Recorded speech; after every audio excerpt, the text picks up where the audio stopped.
कि मुझे भी जीत है वहां आशिया बसाने की, हिम्मत और हौसले बुलंद है, खड़ा हूं अभी गिरा नहीं हूं, अभी जंग बाकी है और मैं हारा नहीं हूं। राजकुमार जी,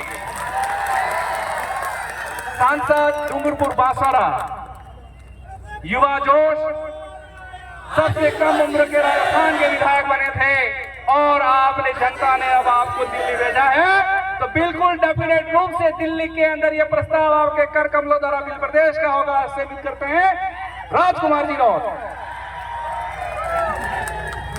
सभी साथियों को जय जोहार। गोविंद गुरु महाराज को नमन। इस आदिवासी अंचल में काम करने वाले इस समुदाय के स्वाभिमान हक अधिकार की लड़ाई लड़ने वाले टाटिया मामा भील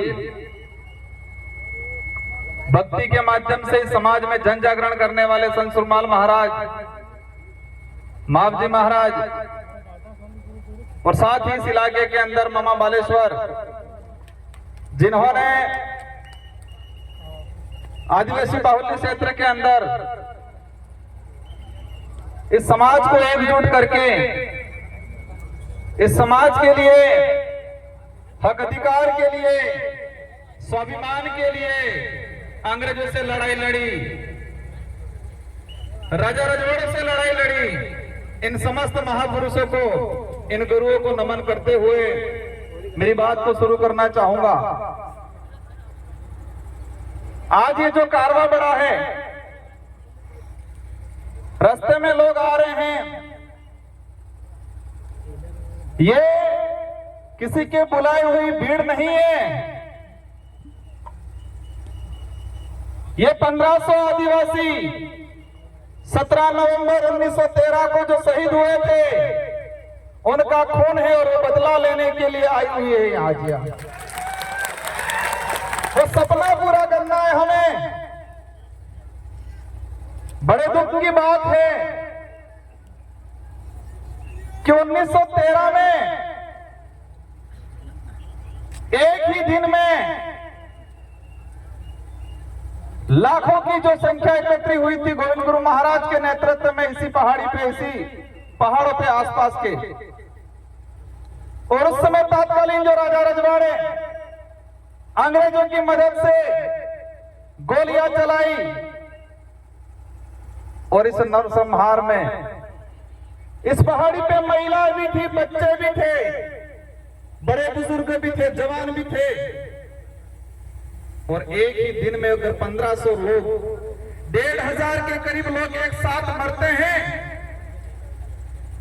तो आसपास का जो मध्य प्रदेश, जो वर्तमान में राजस्थान, गुजरात, महाराष्ट्र, जो उस समय बिल टेरिटरी के नाम से जाना जाता था, उस इलाके में क्या स्थिति बनी होगी। हम देखते हैं हमारे गांव में, अगर गांव में कोई एक्सीडेंट हो जाता है कि व्यक्ति मरता है, तो पूरे गांव को तकलीफ होती है, पूरा गांव दुखी होता है, पूरा गांव शोक व्यक्त करता है। और जिस परिवार का व्यक्ति की डेथ हुई है, वो परिवार सालों तक ऊपर नहीं आ पाता है। तो इसी पहाड़ी पे 1500 आदिवासी एक साथ मारे गए 1913 के दौरान। तो इस इलाके में कितना मातम छाया होगा, कितना डर घुसा होगा, कितना दुख हुआ होगा। ये जो गांव पड़ा था, वो गांव आज तक नहीं भरा है। तो वो लड़ाई किसकी लड़ रहे थे? मैं इन इतिहासकारों को कहना चाहूंगा, जिन इतिहासकारों ने बिल प्रांत की मांग को लेकर यहां पर भक्ति के माध्यम से आंदोलन खड़ा किया था। भक्ति के माध्यम से उद्देश्य था, अंग्रेजों से लड़ाई थी कि हमारा अलग से बिल प्रांत दिया जाए, ये उद्देश्य था। माध्यम भक्ति था। भक्ति के माध्यम से बिल प्रदेश की जो लड़ाई लड़ी जा रही थी उस समय, और उस इतिहास को, उस सच्चे इतिहास को कई इतिहासकारों ने 2-4 लाइनों में सिमट दिया, कह दिया कि भक्ति आंदोलन हो रहा था और 1500 आदिवासी मारे गए। इस देश का तो ठीक है, लेकिन विश्व का एक भी इतिहास ऐसा नहीं मिलेगा, एक भी घटना ऐसी नहीं मिलेगी जहां सिर्फ भक्ति की जा रही थी और गोलियां चलाई थी।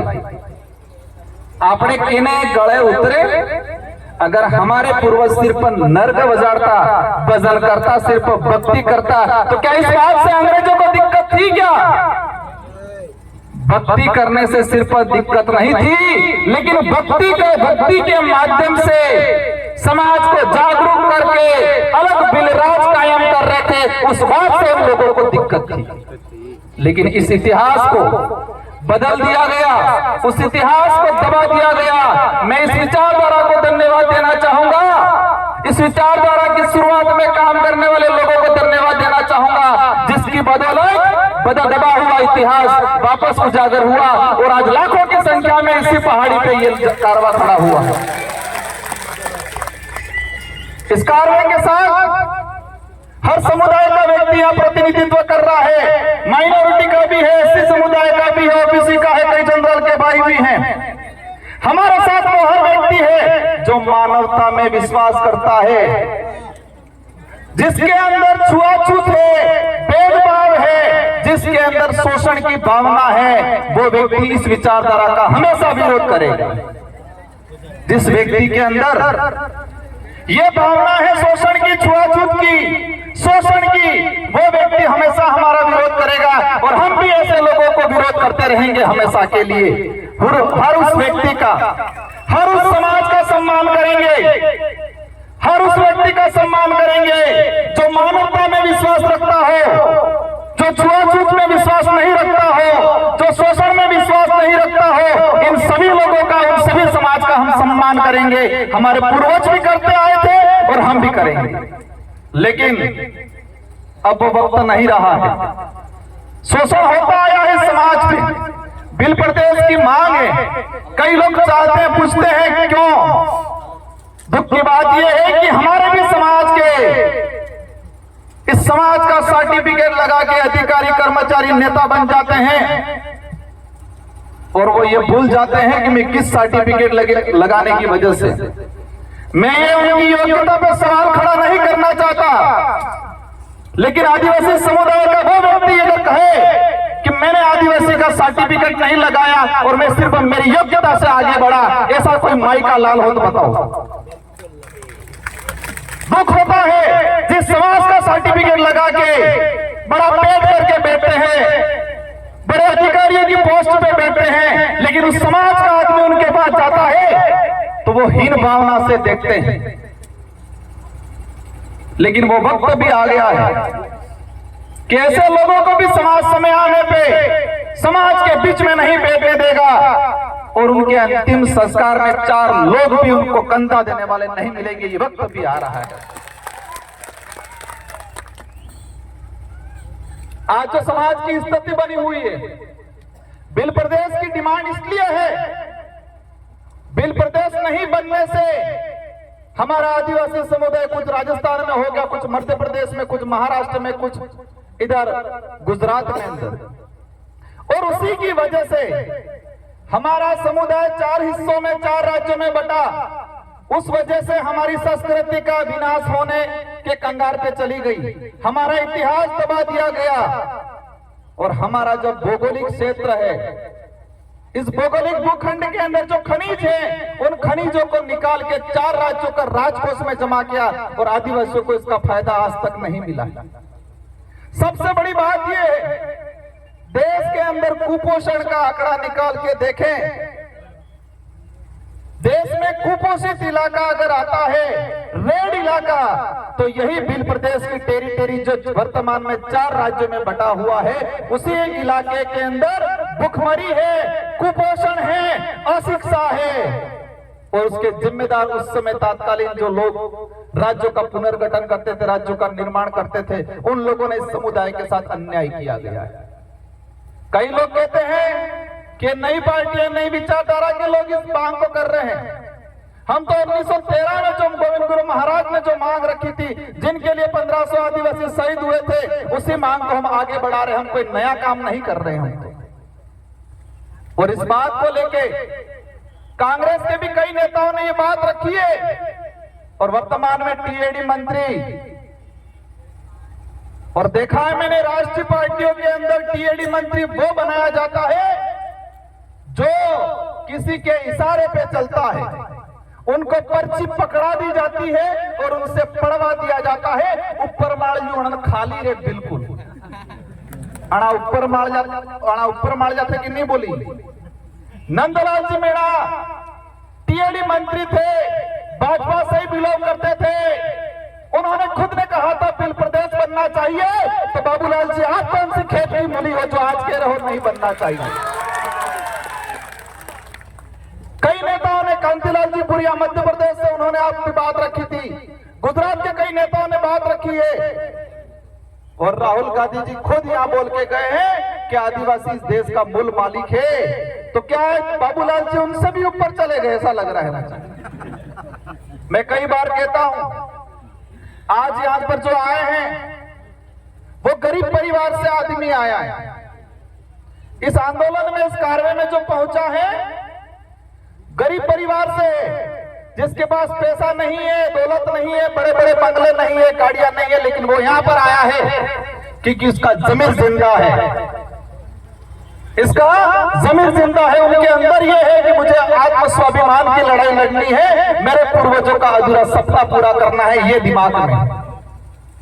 हमारे भी समाज के बहुत सारे पैसे वाले ऐसे लोग जो पेट भरने की लड़ाई लड़ते हैं, सुख सुविधा अर्जित करने की लड़ाई लड़ते हैं, स्वाभिमान की लड़ाई नहीं लड़ते हैं। और ना नेशनल पार्टियों को भी हमसे यही दिक्कत है, हमें यही चाहते हैं, हमारे से यही चाहते हैं कि आप सिर्फ भौतिक सुविधा की बात करो, पेट भरने की बात करो, सरकारी गेहूं की बात करो, आप अधिकार और जल जंगल जमीन की बात मत करो, ये चाहते हैं बोलो।